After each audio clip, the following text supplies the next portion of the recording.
We actually finished the page Gimel.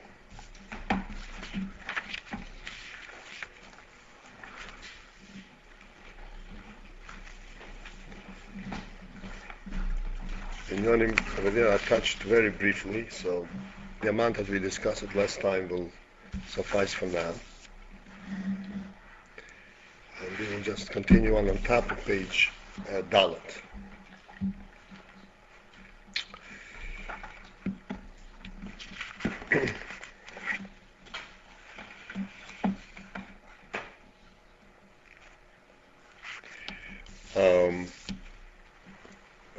We started explaining the inyan of his havus ha'olamis, of the creation. His havus. Hitavut ha'olamot. Yeah. And it brings down what the Gemara says, that the olamis are ultimately supposed to be a dira for Elokus, a dira, a dwelling place. We briefly discussed the concept of a dira, and ultimately, in bottom line, dira means that the person as an individual lives in the dira, the whole person, not any aspect of the person. It's not a place for his seichel, it's not a place for his hands, for his feet, it's a place for him. There is a little episode that's related regarding about the Tzemach Tzedek and the Alter Rebbe, where the Tzemach Tzedek you all know, his mother passed away when he was a young child, and the Alter Rebbe, who was his grandfather, he was responsible to raise him. There's a whole story related to that. I'm sure you're all aware, the story with Veder Leah. So the Tzemach Tzedek was sitting in the Alter Rebbe's lap, and he was caressing his beard, and he was saying, Zayda, Zayda. Zayda means grandpa. So the Alter Rebbe turns to him and he says, this is Zayda's beard, but where is Zayda?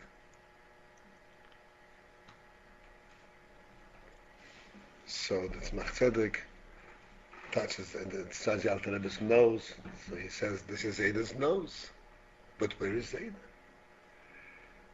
Then he touched his eyes, and the same question. Then the Tzemach Tzedek got off the Alter Rebbe's lap, and he walked away a little bit to the side, and he kind of made a sound as if he was hurt. The Alter Rebbe immediately alerted, and he said, what is it? So the Tzemach Tzedek tells him, oh, here's Zayda.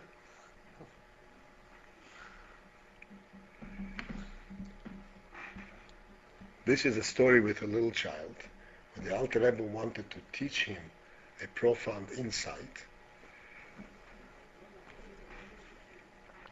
And what is the insight here? It isn't that the Alter Rebbe, that he's pointing to the whole person. It is that the reason that the Alter Rebbe has now responded to him is not because he touched his ear, his nose, his beard. He responded to him because his very person had responded. The Alter Rebbe, as a person, responded to him because he was concerned. And therefore, this represents the whole person, Zayda. So that when you talk about the whole person, we have no other way of describing it except by demonstration. We talk about eyes, we know eyes see, ears hear. The person, this is something else. We have no description for it. This is the very reality of a human being. And this reality of the human being is what is revealed in a dira, in a home, in a house, as we discussed in the last year. And this is what the world ultimately is supposed to accomplish, to provide a dira for Elokus, for Atzmos. Not for any aspect of Elokus, as we shall discuss over the time, but for Atzmos, for Hashem himself. And then he goes on to explain more specifically what this means. Starting off from the fact that there was a tzimtzum. In order to create the world, the first thing that needed to be done was a tzimtzum. A tzimtzum means to remove the full revelation, the full presence, or revealed presence of godliness, so that this creates what can be referred to as a mokim ponoi, as a vacant and empty space.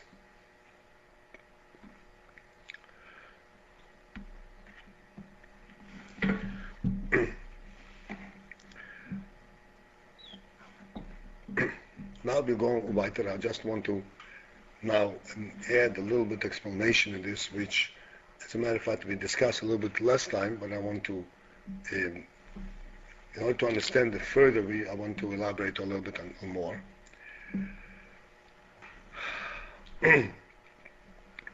Godliness, I explained last time, and world are really opposite things.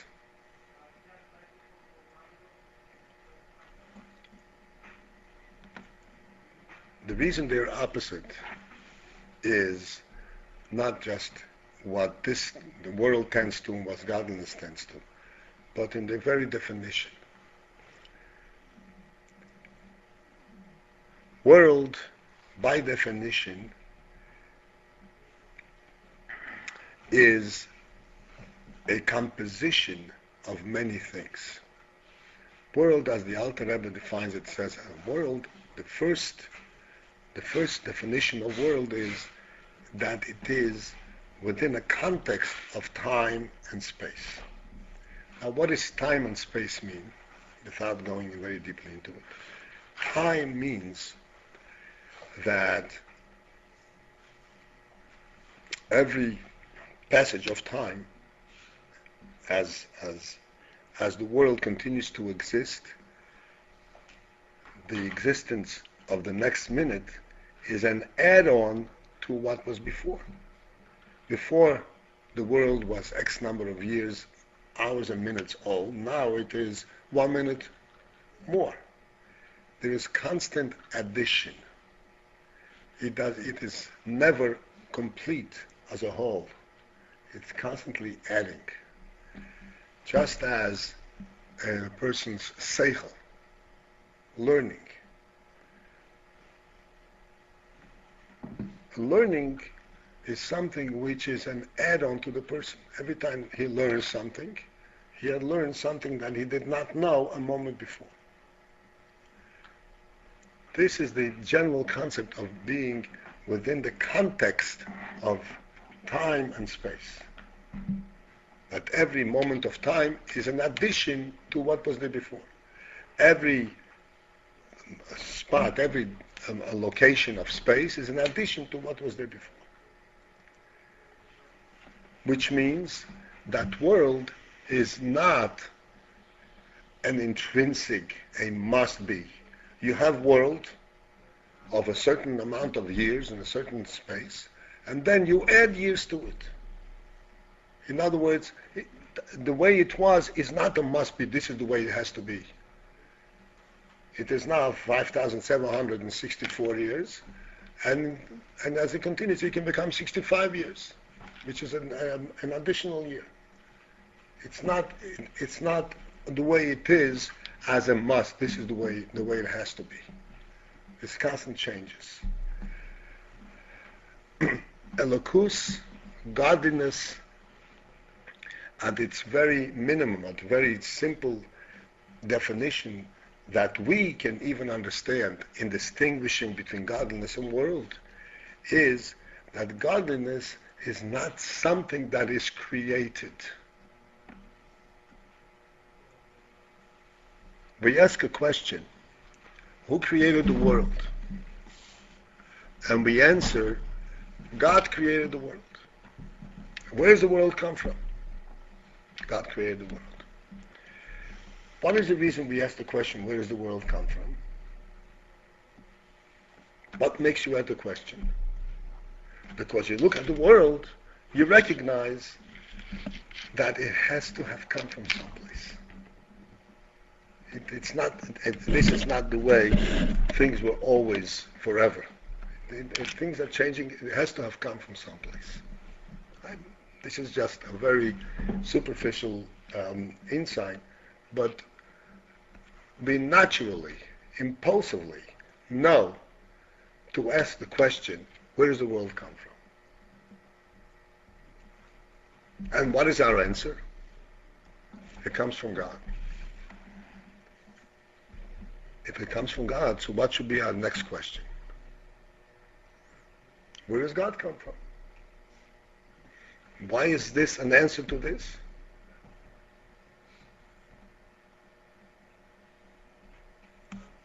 And we say no. For the world, we ask the question. For God, that's an answer. We have no more questions. Why?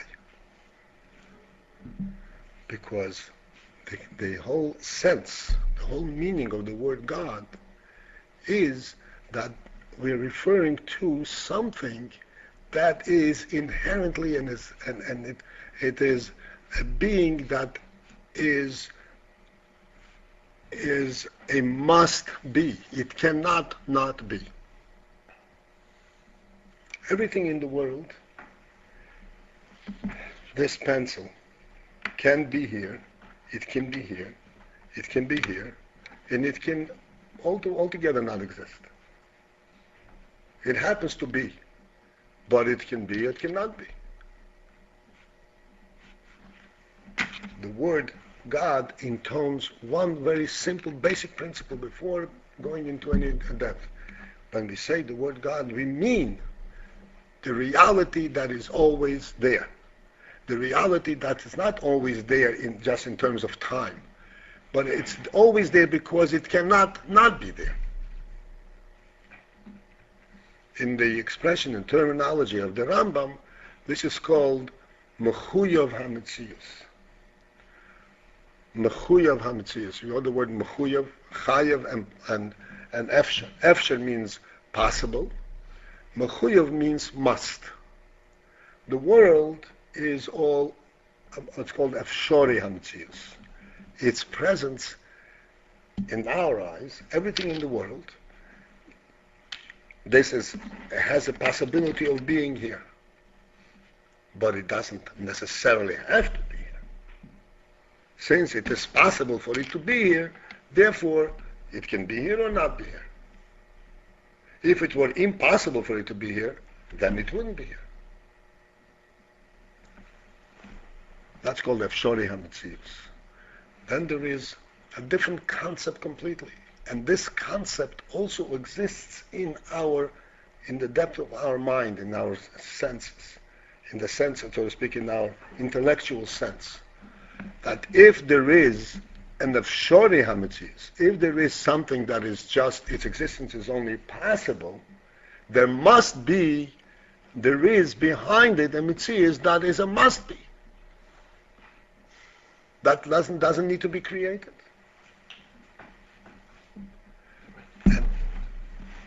What if there was no world? One second. So therefore, there must be, when you say God created the world, that satisfies the answer. That satisfies the question. It ends the questioning. You can ask afterwards, why, for what purpose, what did he mean with it? That you can ask. But where does it come from? That's no longer a question. because God is a real Metzius.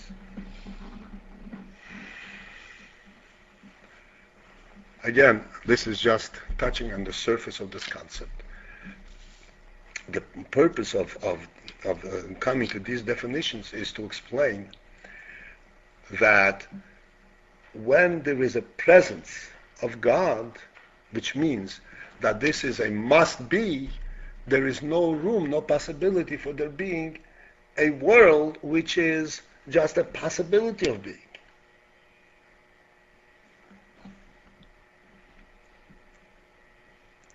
Because if everything is a must be, so where's the room, where is the possibility of saying there is something that is not a must be, but it's just possible? How can it be a possible? In other words, it is just arbitrary.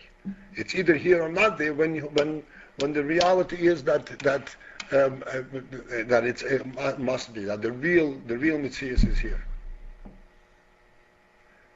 Therefore, it follows that in order to provide a means, the possibility for a level of existence that is called world, you had to conceal, remove the revelation of that type of being that is called a must be. Like in our world, Hashem is here, God is here. But when we look, when we observe Metzius, when we observe any existence, what we see are all things that are changeable. Everything is changeable. Everything is just a temporary, just we can say arbitrary. It happens to be here. There is much to be speaking of. I just want to, because we're just beginning into the senior, I don't want to go into great length. And this is the concept of a tzimtzum, the first tzimtzum.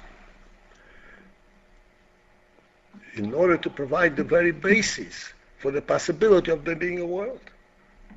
Meaning of there being such a thing that needs to be created.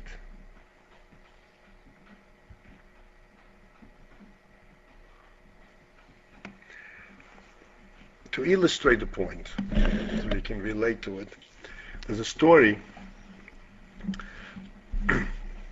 not that long ago. This actually took place someplace in 1950s, I believe. There was a child born in Eretz Yisrael who, you know that the neshama in the womb learns the whole Torah. And then at birth he forgets it. There was a child born, the malach hits it on the nose and forgets it. You think it's just a nice talk, but this is reality. There was a child born in Israel.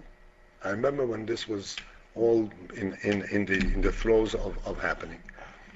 A child born in Israel who did not forget the Torah that he learned. And nobody knew it. The child grew, like all other children. He was playing with toys like anybody else. When he came to Cheder to learn, the Melamed started teaching him Aleph, so he said Aleph, Beis, Yis, Gimel, Dalet. The Melamed started teaching him Breishis. He says Breishis, Borei Elokim, Zashamayim, V'Sa'aretz. Whatever you touch, he started finishing up. Say, Elam, Mitzvah, Shalom, Chayav L'Hachris. He just rattled it off. I personally, I didn't see him. Probably. I didn't see him myself, but I personally spoke to someone who actually met this kid. And he stood next to him. He tells me he stood next to him by a crossroad, my red light, whatever it is, and he started saying some words, and the kid started rattling off. So you would think, oh, well, how wonderful, right? It's tragic. Because this kid he didn't employ his thought. He didn't know what he was learning. And there was no way to teach him what an Aleph stands for, what a Beis stands for, what Breishis means. Because to him it all pre-exists. He doesn't know, he cannot limit his learning to understanding the meaning of the words that he is learning. Doesn't No. He didn't. He just knew the words. He learned, just knew he was a child. He didn't understand anything. Because of his childish mind, he knew. Because his childish mind, and even he didn't remember the meaning of it. He remembered the words. The rabbi took it away from him eventually, didn't he? So then they went to the Belzer Rebbe.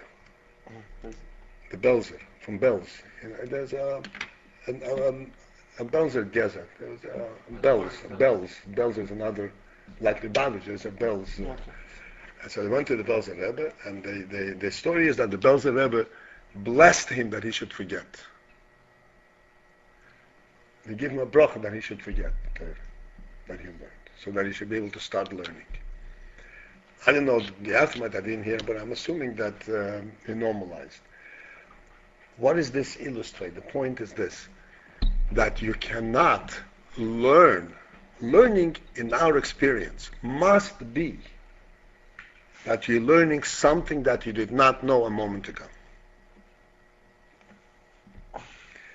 When you learn something that you did not know a moment ago, you examine it with your mind, and you say, oh, that's what this means.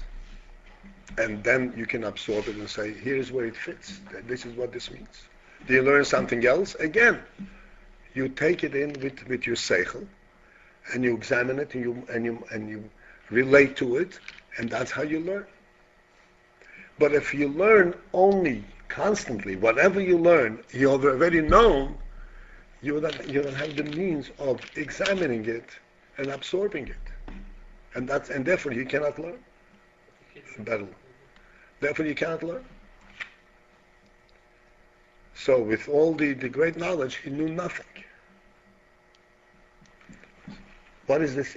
So how is it to this point? There cannot be world where there is Elokus.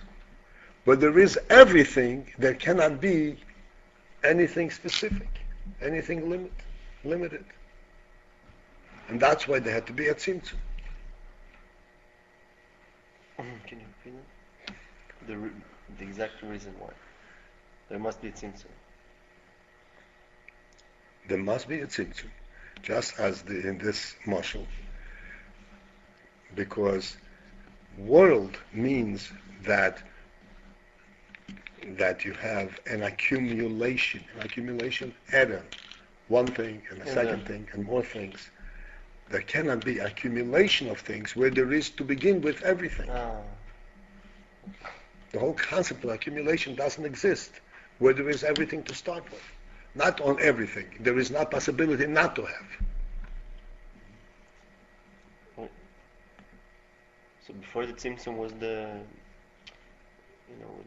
Hashem stepped aside, made space before Tzimtzum, isn't it? Or No, that's Tzimtzum. That's Tzimtzum. That is Tzimtzum, making this room, that's called Tzimtzum. Okay, from Ein Sof, he made Tzimtzum, that's the place, the space. Right. And this space is called vacancy. Now, the vacancy, you have to understand, you cannot remove God from any place. But it's called a vacancy because this inyan, this total existence, the total truth was concealed. You don't see it. But it's still there, inherently. And in this vacancy, this is where the world was created. So it's like the Shem is not there, Right. Even though of course it's there, but it seems okay. That's the first. That's the first Tzimtzum.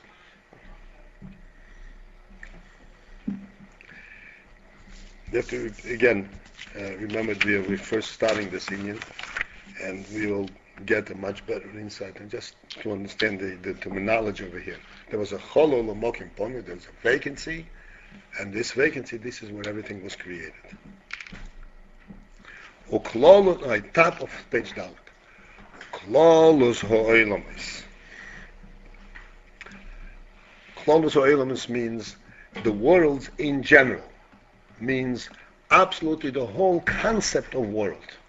Not this world or that world.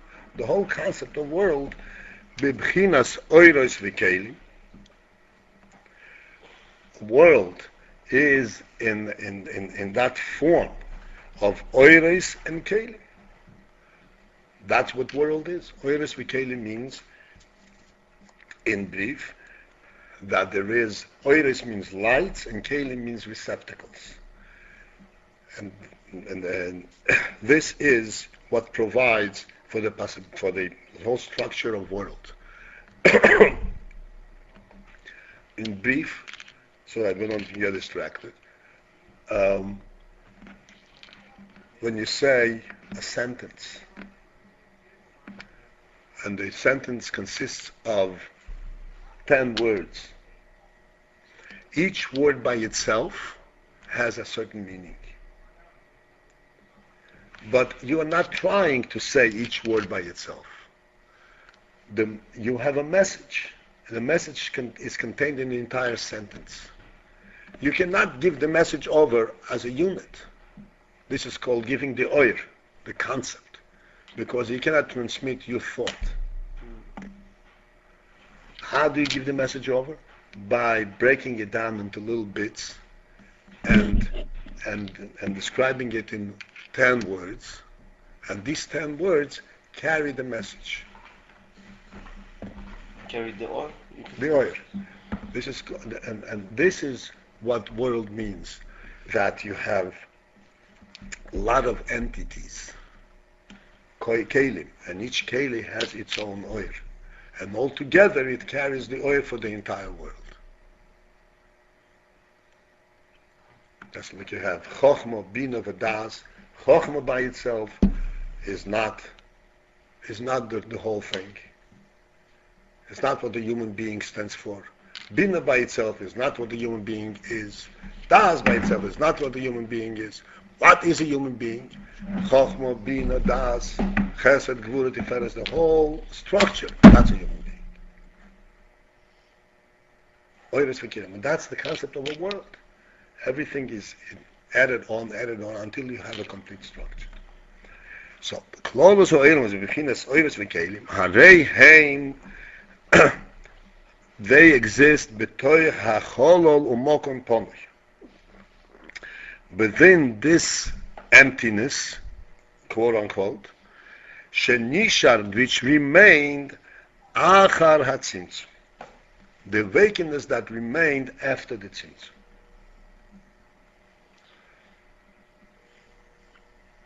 The meaning of the words shenishar achar hatzimtzum, that remained after the tzimtzum, is to denote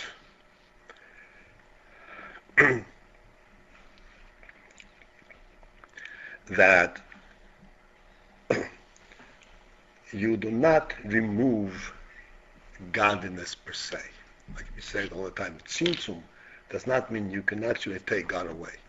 Because if you take God away, you have nothing left, not emptiness. There is nothing. All existence is the presence of God. Besides the fact that you cannot remove God from any place, there's no such thing as having a place where God is not.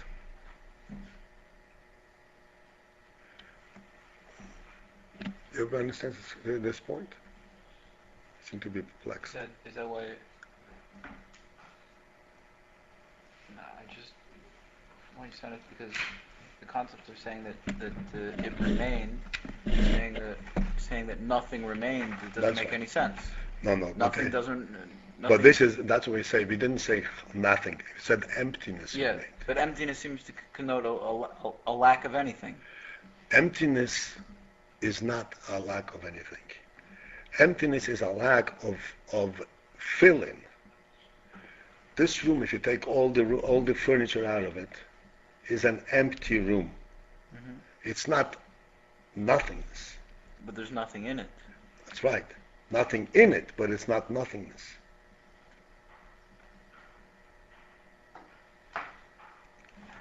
It's a place that allows to put things into it. But the only thing you can define as something are the four walls. Right, the four walls you can define as something, but the space that the four walls enclose That's nothing. is nothing. but they're not really nothing, because they provide room for putting in tables and chairs.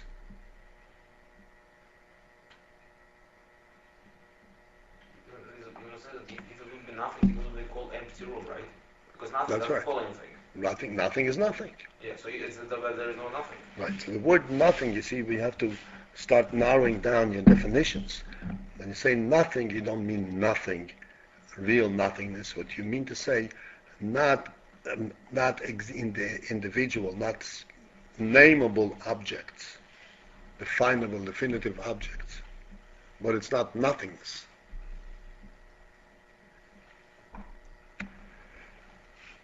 So after the tzimtzum, there was a hollow lemokim pono. There was an emptiness that remained after the tzimtzum. This emptiness permits the creation of a world.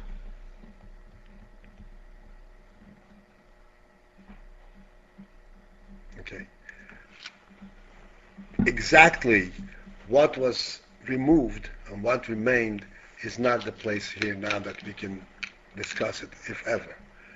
The point that we have to understand that when you say remove, you mean sort of like the concept of removing all the content.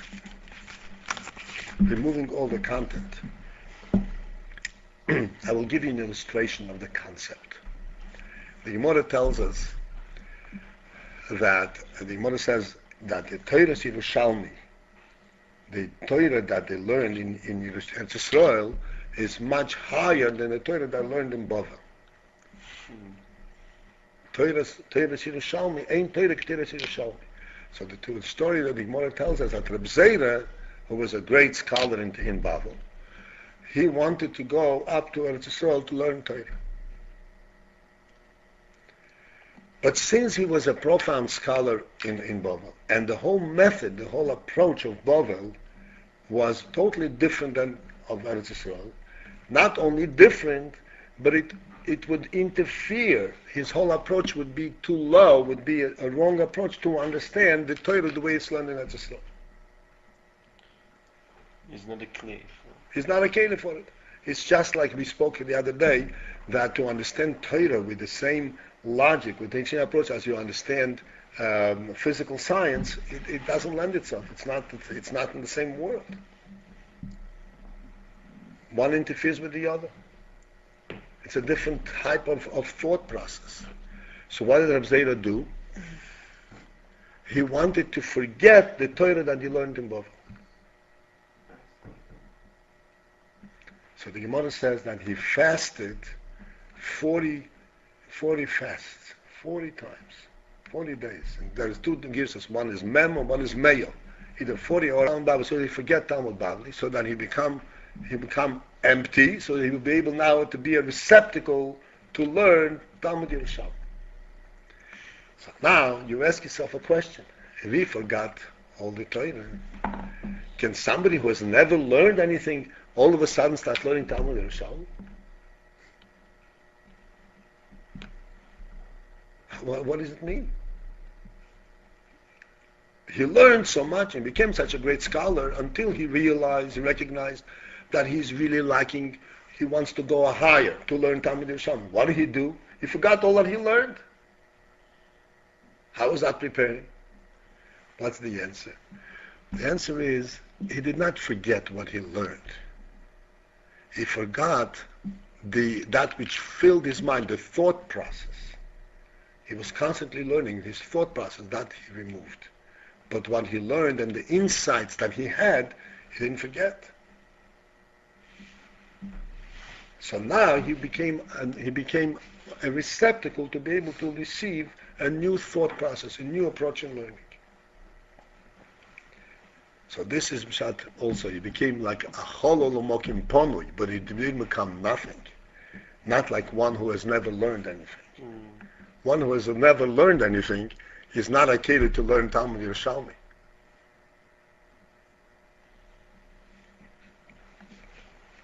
Okay.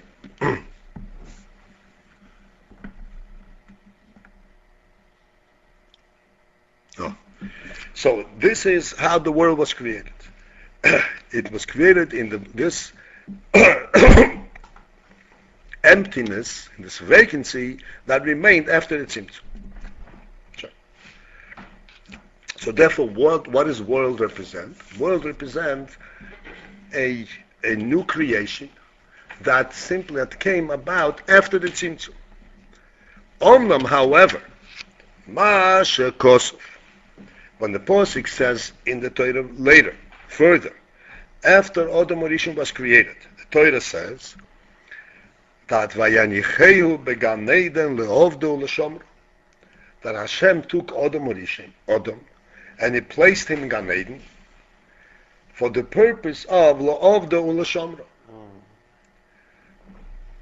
to work it and to safeguard it. So this leovdu l'shomro, what is this referred to? So the leovdu zu ramach mitzvahs aseh. Leovdo means to do avodah, that in general refers to ramach mitzvahs aseh, the mitzvahs aseh, the positive mitzvahs. All the shomra, and to watch it, to safeguard it, that generally refers to shasa loisase, to implement the negative mitzvahs. What is the meaning of these mitzvahs? The world is complete. So what is the meaning of these mitzvahs? The world is complete? The world was made already. When Adam Rishon came, the world was complete. In this vacancy, the world was complete. So what is the significance? What is the purpose of this Ramach Mitzvah Aseh, so Shasam Mitzvah Leisaseh? This refers to a totally different aspect. Hainu.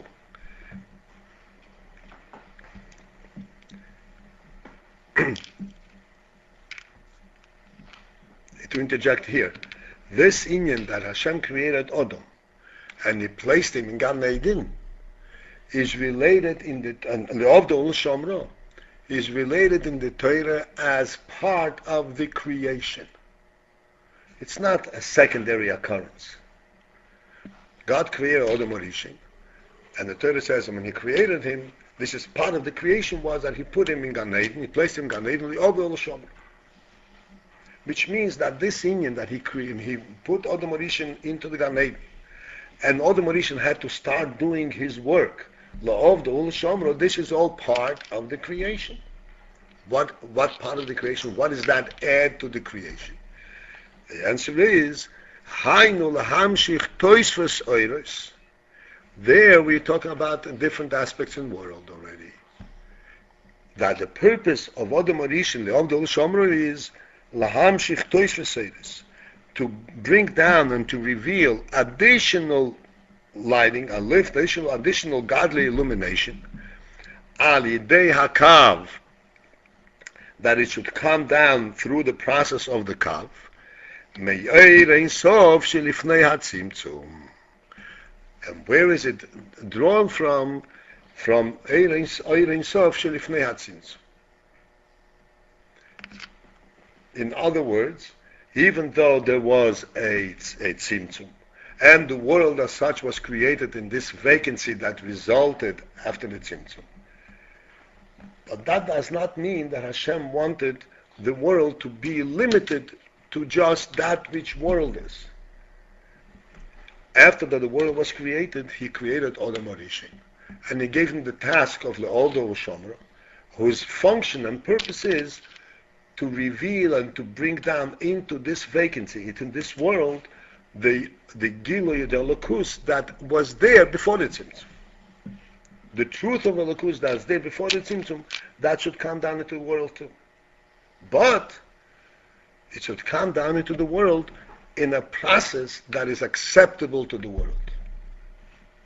Through mitzvahs aseh and mitzvahs lo aseh, through the process of the kav, which we'll have a chance to discuss. And this is all part of the creation. That the world was created in order, was created in a vacancy, and created Adam Rishon, who had a function, le'ovdul shomro, to again through his avodah, through his effort, to reveal and bring down the oir That was Lifnei HaTzimtzum. Add to the point until Shalaosi that in the future there will be full revelation of the Oyer Ein Sof b'mokim hacholol in this vacancy, k'moi shehoyo koydem hatzimtzum, just the way it was before the tzimtzum. Mashiach times? Yeah. And Mashiach's times is not that it happens on Mashiach's times. It's as a result of all the avodah and all the mitzvahs that he will do throughout the ages. This is the meaning. This is what the Rebbe concluded now. What we started saying, that the world, that the Rebbe created the world to make a dira leyizbore betachtoinim, to make a dira for Hashem betachtoinim in the lower worlds. How, and then he brings down from the avodas hamelech. He brings down that the world was created to start with through the tzimtzum, where there is no gilui Ein Sof. The godliness is completely concealed, and world is all a relative being. It does not have a truth, does not represent a godly truth. But that's not the end of it. That's not the end purpose. The end purpose is that through mitzvahs, to the avodah of Adam, the avodah of Eden throughout the ages, we should again bring down the Oyer Ein Sof that preceded the tzimtzum. This is the meaning that the creation originally was for the purpose of to make a dira for Hashem. But where should the dira be? Betachtoinim. In order that the dira should be betachtoinim, the only way that can happen is that first you create tachtoinim, and then you bring Hashem down.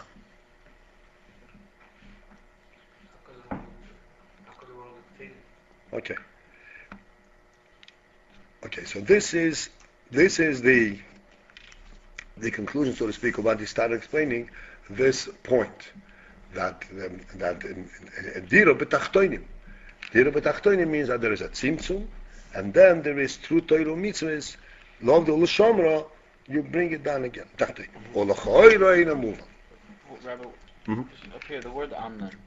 Yeah. How does that fit? Sounds It like fits- you're saying like this is like a contradiction. Almost. Yes. Where? It's not a contradiction. It's a modification to what we said. It's a qualifier. We said the der b'tachtenim, and then he explains the concept of the original tzimtzum, and he explains that the world is eretz and kalim, and now he says what? He says, but I don't understand. Like, I'm explaining to you. It's a qualifier, and here it's what it's connected to. If you go back to the previous page, this is 6 lines from the bottom of the page. At the end of the line says, "K'mishikosu ba'avidas hamelech." At the end of the line, yeah. The last word in 6. "K'mishikosu ba'avidas hamelech," right? okay. Okay. This is where the Rebbe brings down, you have that, right? The Rebbe brings down this inyan to explain the inyan dira leyizbore betachtoinim. Prior to that, he said, in that same line, that the inyan should be shir bechinas atzmas ein sof begilu lamato. Right? Should be atzmas ein sof should be begilu lamato. So he started to explain, as it says in Avodas HaMelech, that the world was first created with a tzimtzum. And the tzimtzum means that there is only world. It's a place, it's a vacancy, it's an emptiness, and then there is world. So that's what world is. It says, no, however, that's not the end of it. There is, after that there was, Vayanichehu began Neidon li'avdol shomra.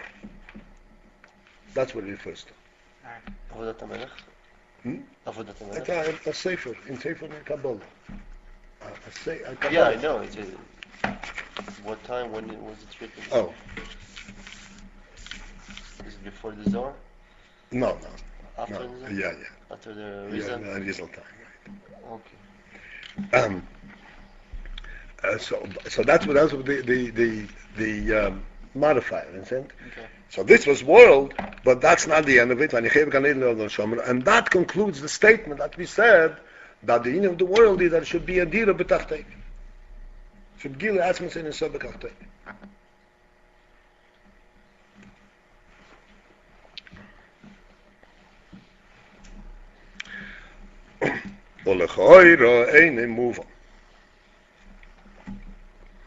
However, it would seem questionable over here. Lechoira means superficially.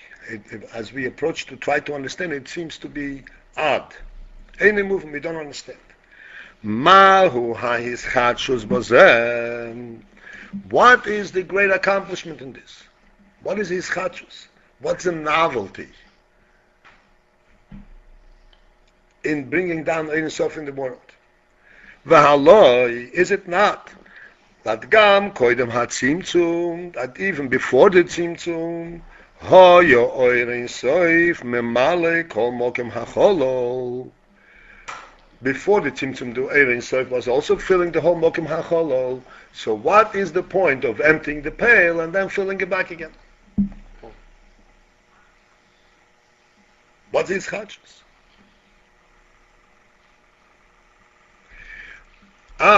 However, al pi poshut,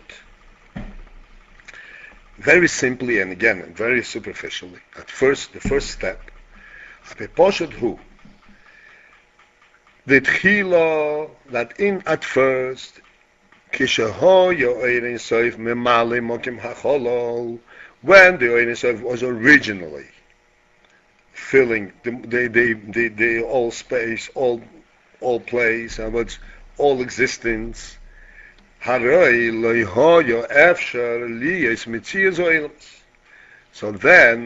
the possibility of Metzias or Elamus, of bringing out the presence of worlds, was not possible, as we explained before.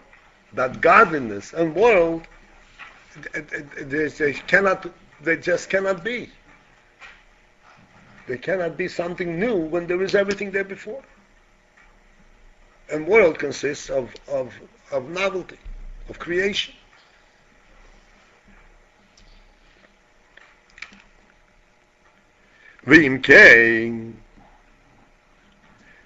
And therefore, since that there was no possibility of B'tzias or Eilames, therefore Harelehoyo Hagilui Bo'Eilames. So the Gilu was there was Gilu Ein Sof, but the Gilu Ein Sof was not in world. It was a Gilu Ein Sof in Ein Sof. It wasn't in world. That's the hischatshus. What? That's anyway. This is what was accomplished through the Tzimtzum, that it should be a Gilu in world.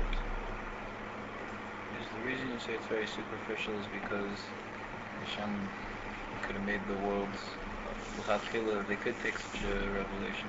No.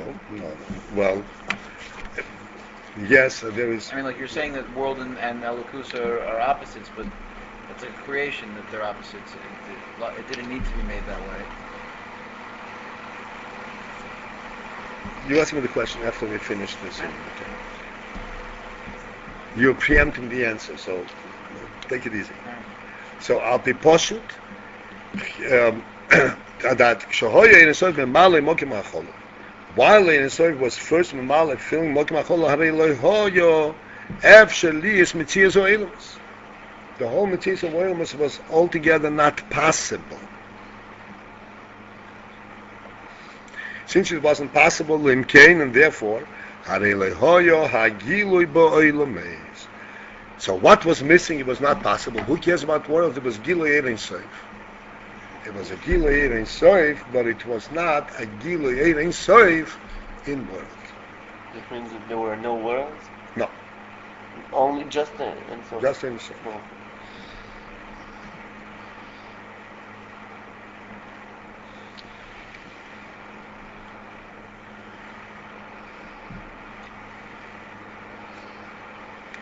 Omnom. But, however, le'achar shenizhavu ho'elamis, after that the worlds were created, כשממשיכים גילוי עיר אין סוף שלפני הצמצום. If now, after the creation, we draw down the גילוי עיר אין סוף from לפני הצמצום, הרי הגילוי הוא באילומס. Now, the גילוי עיר אין סוף is a גילוי in worlds. That's the pshat, isn't it? That's the pashut. Yeah. But No, elaborate the question. You have a question. Say it. it's in the world, so it's Oh, so what's the greatness? What does it mean that Gila Bo'ilams? Ma'achidush. Ma'achidush.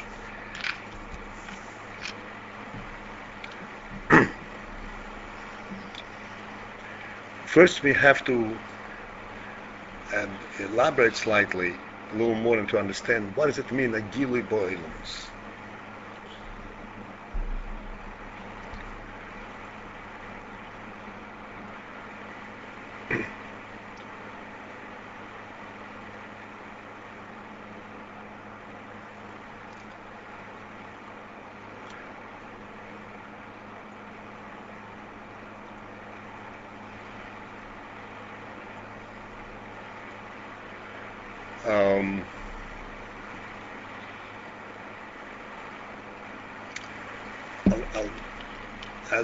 Usually I would give it an illustration of the concept and be able to understand, to relate to it.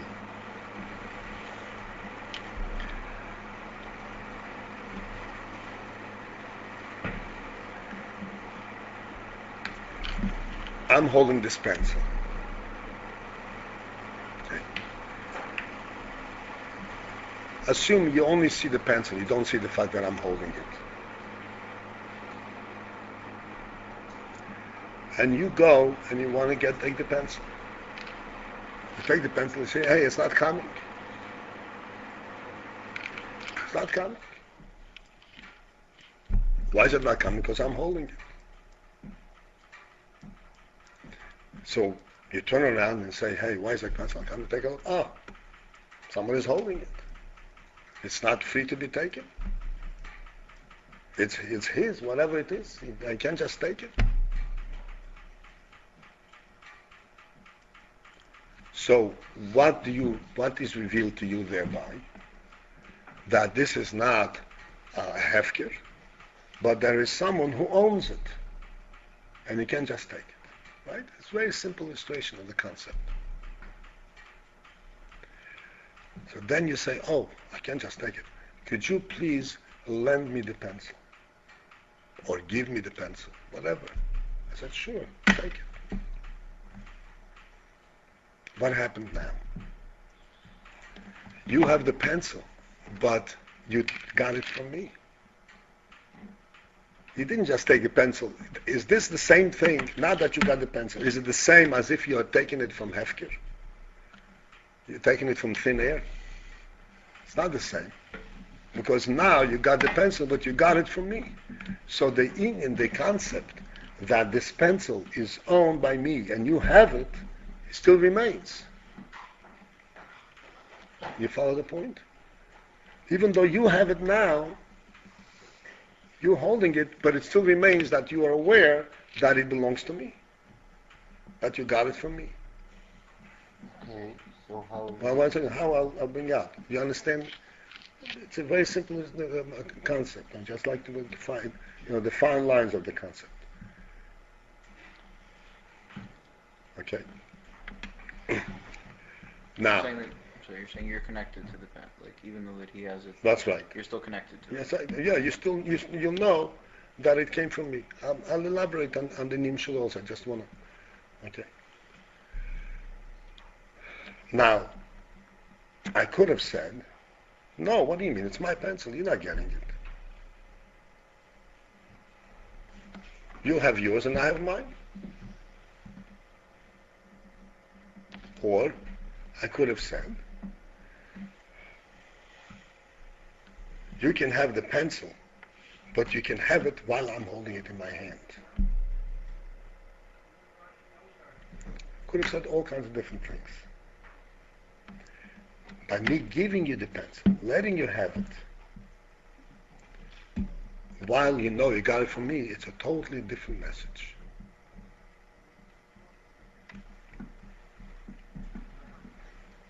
What is the message? The message is that you can have my pencil.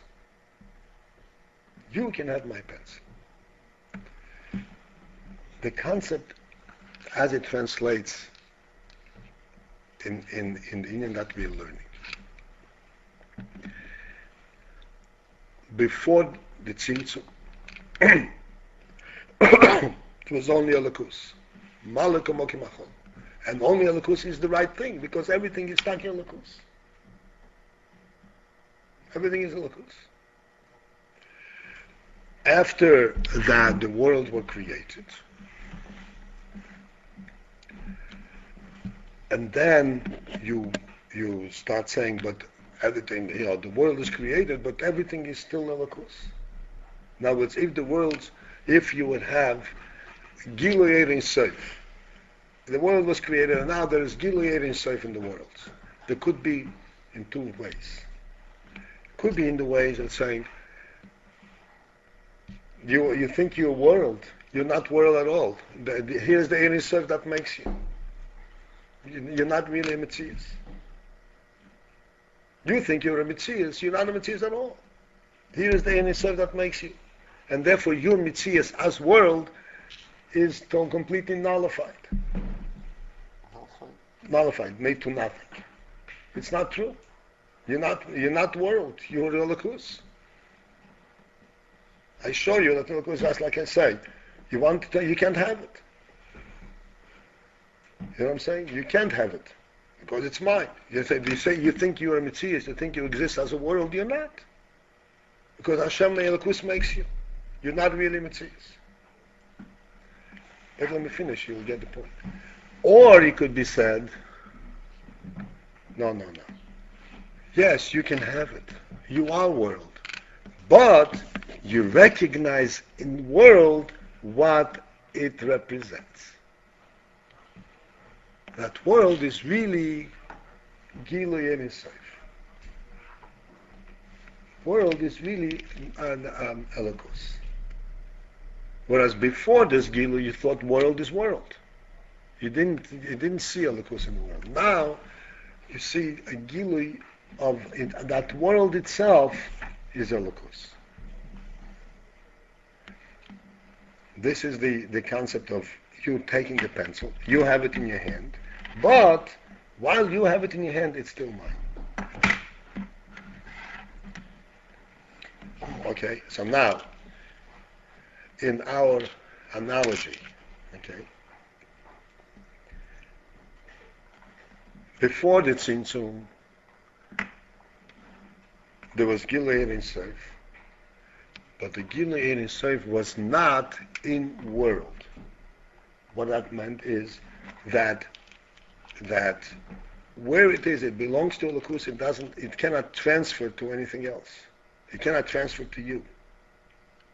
There is no other entity. There is only Elokus. After the Tzimtzum, there was another entity. After the Gilui Ein Sof, as subsequent to that, to Avodah, there's another entity that has Elokus. That the union of Elokus is recognized not only where there is nothing, but where there is a lot of things. There's a whole world. And there too, the union of Elokus is recognized. This is what the Chidush is of the Gilui Ein Sof B'Tachtein, in the world.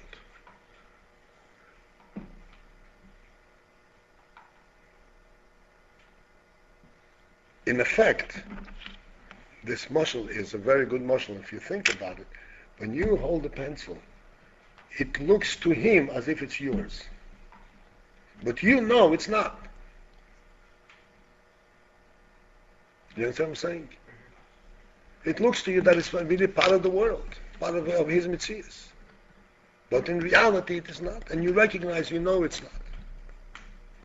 This is at Gilui Ein Sof in the world itself. The world itself recognizes Elokus. Like I recognize this pencil is yours, even That's though right. I can't hold it. That's right. Even while you're holding it.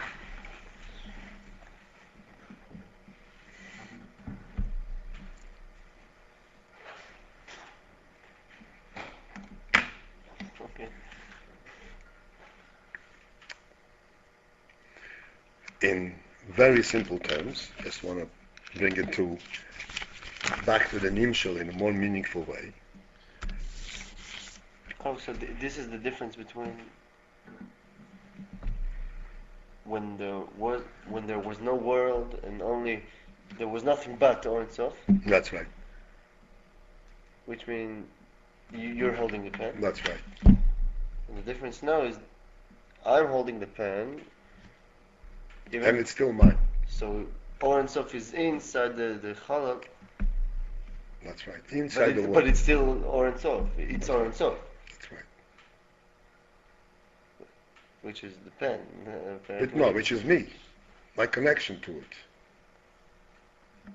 The pen is a finite thing that you can hold. It's a limited thing. But it's connected to an owner. So what? I'm the Kelly. Yeah. I'm the Kelly with. Yeah. You're in the world.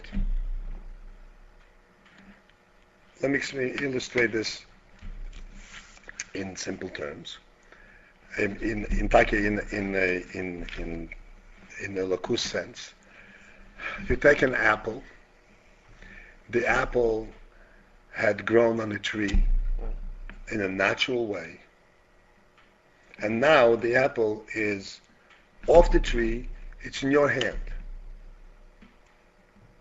And before you eat it, you make a bracha. And what do you say in the bracha? Boire creates. What is boire means? It creates. He creates. Not boro, he created. Bore, you say bore, he now creates. I mean now creates. This was all created. A minute ago I saw it. How can you say he creates it now? I saw it a minute ago. This apple. Okay.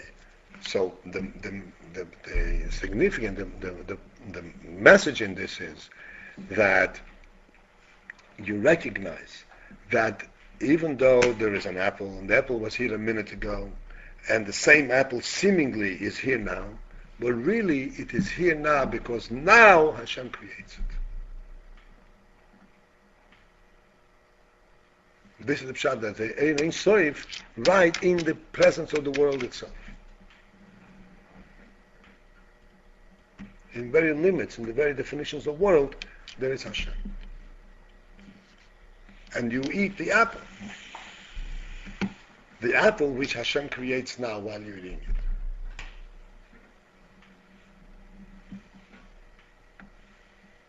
This is the pshat that there is Ein Sof in world. It's a totally different gilui. Right.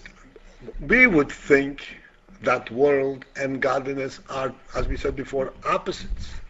They cannot be together.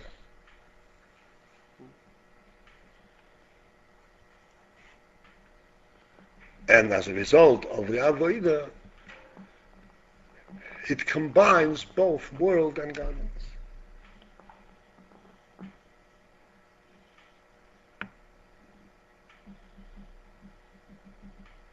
Okay. To be continued. What do I hit? Square.